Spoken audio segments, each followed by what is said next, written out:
Hey guys, it's Ty, bringing you another Borderlands 1 video. Today, I will be showing you my Lilith build and how and why I build her. Now right now, you should see it on the screen. Blue squares, yellow squares, and red squares around the skills. And this is going to indicate if the skill is a must-have, a skill that could be swapped out for another skill, or if the skill is just downright terrible and you will never pick it up.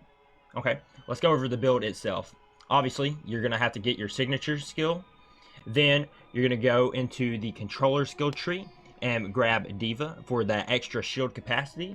You're going to grab Inner Glow. While phase walking, you will regenerate health, and at maxed out, you will regenerate 7% of your health per second. This is your main source of healing. You're going to go hard to get for that decreased cooldown, 16 seconds at max. You're going to grab Girl Power for that mobbing mentality. When you kill an enemy, it causes your shield to quickly regenerate, and that is 7% when maxed out. You're going to get Mind Games. Each bullet you fire has a chance to daze enemies, reducing their movement speed and accuracy. Chance to daze is at 25% when maxed out.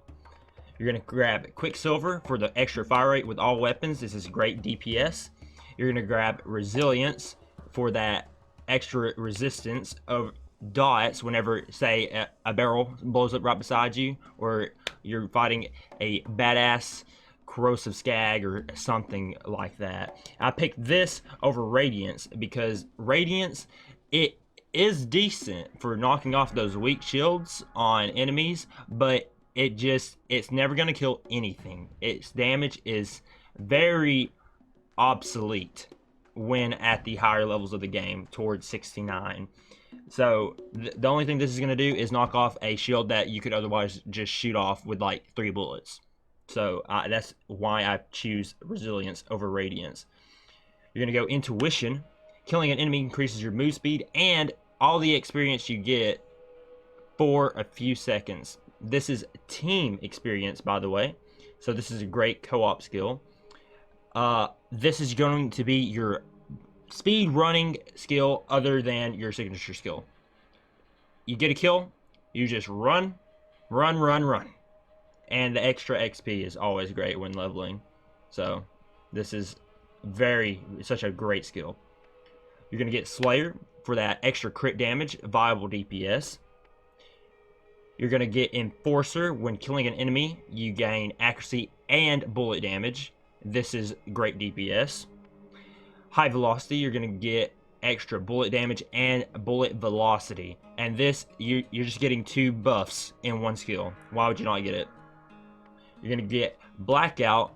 Killing an enemy reduces the cooldown of phase walk, and that is 6 seconds per kill when maxed out. And you're going to get Silent Resolve. Increases your resistance to damage for a few seconds after phase walking, 70%. And this also is with the extra skill point you get from the Mad Moxie's DLC. So one of these skills would be at 4 if I hadn't went and got that. So let's go over the skills I did not get. Striking. You're never going to melee enemies. It's just not going to happen. So this skill already obsolete unless you're using some sort of critique build, melee build that you just came up with off the top of your head. Dramatic Entrance. You're not going to use your phase walk offensively, so you're never going to pick this up.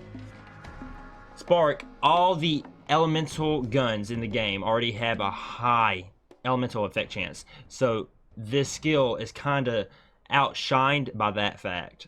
It's not a bad skill, it's just not as great when looking at that fact. I've already went over Radiance. Venom, the corrosive damage and the extra 25% melee damage whenever you melee them after meleeing them is not worth it. This skill is trash. Do not pick it up. Please do not pick it up. Hit and Run.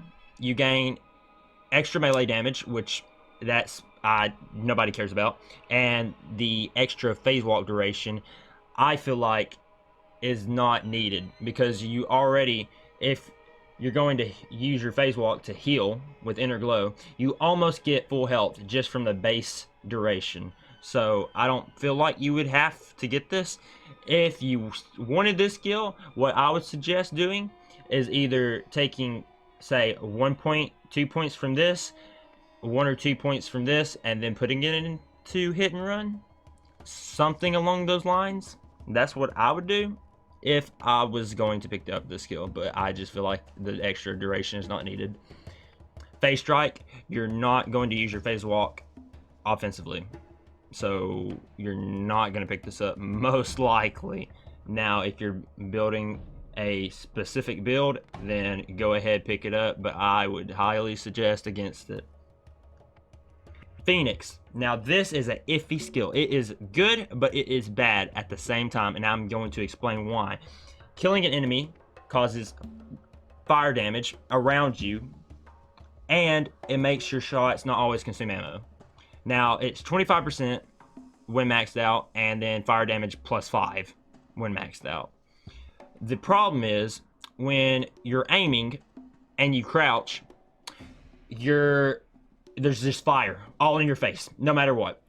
You're shooting, scoped in, standing still, there's fire.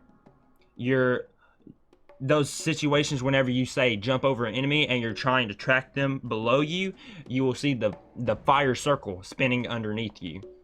I did not know that when I picked this up the first time, and after picking it up the first time, I immediately regretted it. That the extra like percent chance to save ammo, I don't feel like it's worth it. Not to mention, this is not just a skill that's always active. It's a kill skill. You can tell by the hexagon shape. All the kill skills are hexagon shapes. So, in order to get that, you have to kill an enemy. So, it's almost not worth it. And then, besides that, I've died from this several times. Say, you're running past a corrosive barrel, a shock barrel, a fire barrel, and you have the fire damage going, it will explode beside you and you will take a lot of damage.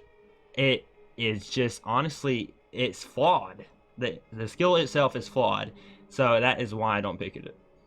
Now, as for relics, just anything besides explosive, because dot damage in this game, when it comes to that, is just insane.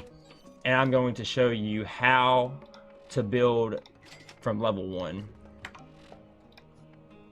So you're obviously going to get the signature skill. You're going to go 5 points Diva, 5 points Inner Glow. Now this is where you could swap it up instead of going to Girl Power and go into the Elemental skill tree and grab Quicksilver, then Resilience, and go Intuition for that extra XP at the beginning levels. But if you're not as skilled at the game, or say are having a little bit more trouble, or you want that extra survivability, you can just stay in this tree, max this out, and then come down the elemental skill tree. So we're just gonna play it like that. You're gonna max this out, you're gonna come back, go into the elemental skill tree, go ahead and pick up Quicksilver and Resilience. You're gonna go 5 points into Intuition. Right here, you're gonna be at the end of playthrough 1, beginning of playthrough 2, or you should be, and you probably will not need the extra damage from this tree yet, so you'd probably go skill cooldown just so you could get around a little bit faster. It's going to be a quality of life type deal. You're not going to go mind games yet. This is a end game skill in my opinion. So you're just going to go Slayer for the crit damage, you're going to go Enforcer for the accuracy and bullet damage when killing an enemy, and you're going to go bullet velocity, bullet damage. And this is basically where you amp up your damage a lot. Blackout is going to be one of those speed running type skills, and it's going to be when you're almost dead and you kill an enemy. It's going to save your life a lot. Now here is where you can go either Silent Resolve or Mind Games. I personally go Mind Games just for the mobbing mentality. Silent Resolve is more of that I need my ass to get saved, so that would be the last skill that I would pick up. And like I said, if you wanted this, I would only put probably I would take 1 point from Mind Games, put it in this, and I would take, say, 2 points from this, 1 point from this, and put it in a hit and run. But those are the only skills that I would change, if I would change any. And that will wrap it up for my Lilith skill tree and how and why to build her. Another quick note, someone asked me why I was using transfusion grenades instead of the like throwing the grenade on the ground, jumping, and then pushing myself forward with the momentum and from the explosion from the grenade. Because Lilith, if she gets a kill, she's already moving lightning fast from her intuition skill. And then when that's over, you can just go phase walk and just run at super fast speed. So you don't really need the grenades to do that. And since she's only got inner glow for healing, then transfusions are going to be kind of like a extra heal, to say. And that's why I go transfusion grenades.